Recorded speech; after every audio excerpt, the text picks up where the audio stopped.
D'un mot, qu'est-ce que vous craignez, vous, Jean-Christophe Couvi? Que craint le policier ce soir? On a déjà vu l'ambiance dans les bars.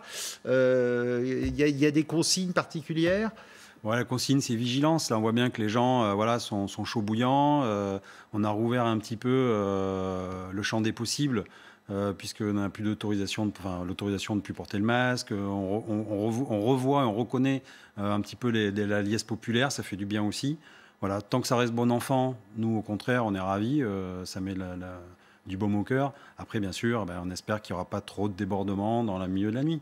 Oui, c'est ça. Et parce que lors de France-Allemagne, c'était toujours la couvre-feu, là. Hein, alors que là, on est complètement ouvert, évidemment, ça change la donne. Le fait que la France, pour l'instant, reste sans doute en tête de son groupe, c'est plutôt de bon augure? Oui, écoutez, oui, il faut... voilà, on sent que c'était un match. Bon, après, j'ai laissé un professionnel parler, mais c'était vraiment un match tendu. Non, mais pour vous, policiers, c'est mieux qu'on gagne. Mais bien sûr que c'est mieux qu'on gagne. On fait une meilleure fête quand on a gagné. La fête est plus folle. C'est moins problématique. Jean-Pierre, du moment où le match se termine, qu'est-ce qui se passe pour vos collègues, là, en ce moment? Bon, les collègues patrouillent. Effectivement, il y a des points stratégiques, notamment sur Paris. On a des véhicules qui sont notamment sur les Champs-Élysées pour voir qu'il n'y ait pas trop d'attroupement. Les Champs-Élysées, ça risque d'être le point de ralliement. Oui, c'est toujours ça. C'est les Champs-Élysées. Après, ça peut être Place de la République. Ça peut être plein de places comme ça. Mais les Champs-Élysées, c'est symbolique. Donc les gens aiment bien se retrouver comme ça sur les champs pour fêter ça. Voilà, c'est le cri de la concorde en fait. Donc Vous avez étudié aussi les réseaux sociaux avant pour savoir ce qui risque de se passer? Alors il y a des services spécialisés qui font ça, notamment les renseignements généraux, qui essaient de voir un petit peu s'il y a des points de chute. Oui, les RT, excusez-moi, la DRPP, Direction du renseignement de la préfecture de police.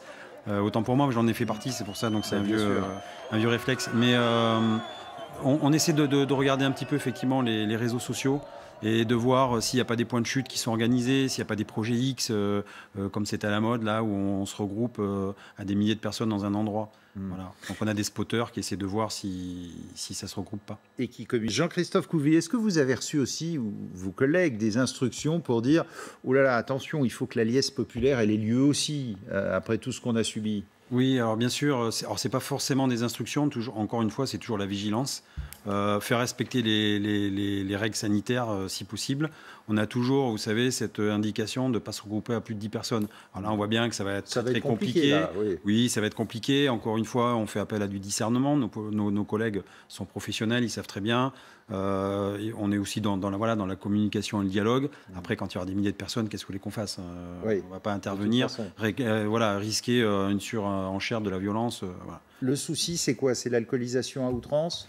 Alors, c'est l'alcoolisation pour certains, et ça peut être aussi pour d'autres qui sont un peu des professionnels de la casse et du trouble social qui peuvent arriver pour envenimer les choses, pour en découdre avec la police, parce que voilà, ils vont aller jusqu'au bout de la nuit et se faire du bien quelque part, vous voyez. Voilà. Ah oui. Entre nous, le masque, les gestes barrières, etc., on oublie là. Hein. Oui, là on oublie. Je pense que la liesse a pris le dessus sur la raison. Bon, après voilà, les spécialistes nous disent que c'est pas problématique dehors. Alors, je ne suis pas spécialiste, je ne suis pas médecin. Là, ils sont proches quand même. Là, ils sont très très proches, d'ailleurs. Et vous savez qu'il y a quand même le variant Delta qui arrive et qui représente maintenant, on le disait, 10% des virus en France, ce qui peut effectivement poser problème. De toute façon, les bars, ils ferment à 2h du matin ce soir.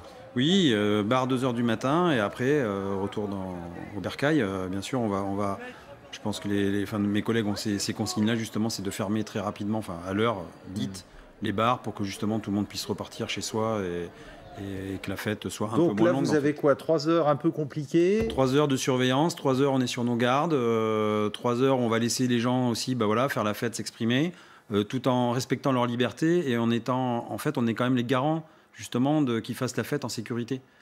Qu'ils ne soient pas confrontés justement à des personnes qui viennent pour casser ou pour aussi voler, parce qu'il y en a qui vont venir pour, encore une fois, certains avec des mauvaises intentions. Évidemment. Donc on est là pour que les gens s'amusent dans le respect et voilà. Et la joie surtout de ce 2-2 France-Portugal. Thibaut Copleux.